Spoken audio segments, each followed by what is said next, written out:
And hello everybody, welcome back to British Stand. Guys, today we have got an excruciating watch as a Labour MP is asked 9 times a simple question on live television by Jeremy Kyle. Now again, he's asked about the asylum hotels and all of these kind of things, following the budget cuts to the Home Secretary and all of these kind of things. This interview is painful to watch, guys, and the Labour MP in this interview completely humiliates himself. As always, guys, we'll watch him react to this, but first, please do hit the like button and subscribe to the channel for more British content. Have a watch of this. Where are these asylum seekers going to go over the next 4 years? Why is it taking you 4 years? Where are they going to go? Social housing? Are you going to use old military bases? Where are they going to go? And why is your government not appearing in her way today and saying, this is how we're going to stop them coming in the first place, James Murray?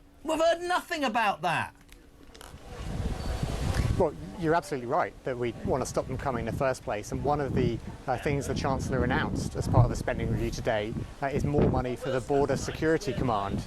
So that's £280 million extra for border security to stop those boats coming in the first place by helping with all of our efforts on that front. But for the people who are here, for the asylum seekers who are here in hotels, the fact that so much public money is being spent Where are on they asylum going to go, costs, James Murray? Where are they going to go? Where are they going to go then?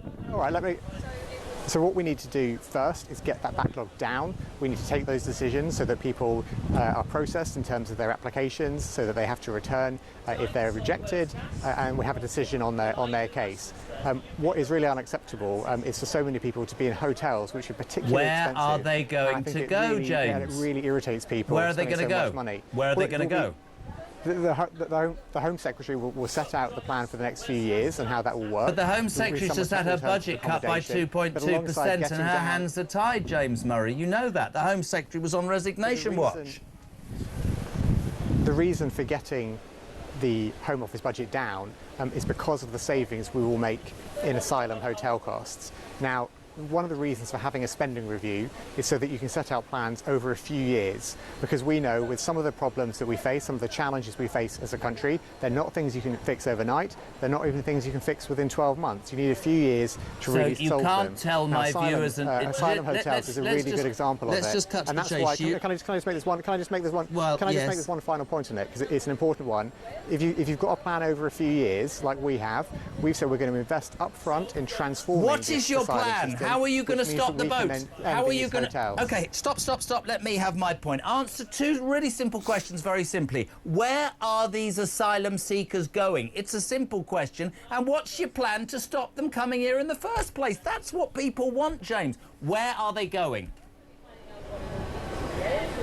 Well, some of them will be sent home if their applications are rejected, and we want to bring down that backlog. That's the first duty, and that's what we've been doing since the election last year. And what we're saying is, for those people who are being processed, they're waiting for a decision to be taken, it is unacceptable to be spending so much money on expensive hotel accommodation. So where are they going to go? Not the some who get deported. What about the not some who are going to still be here or are not going in hotels? It's not a difficult question, James, with respect. Where are these people going? I said earlier on in our conversation today that there would have to be alternative accommodation for them. But the point with hotels is that hotels are particularly expensive, and it is really, it's really frustrating for everyone as taxpayers to be spending so much money on asylum hotels. Wow, 9 times. And the truth is, they haven't got a plan whatsoever. That's why he can't give the simple answers with regard to it. But yeah, that was humiliating for that Labour MP. And as always, guys, do let me know your thoughts on this down there in the comment section below. And I'll see you all in the next one. Take care. Peace.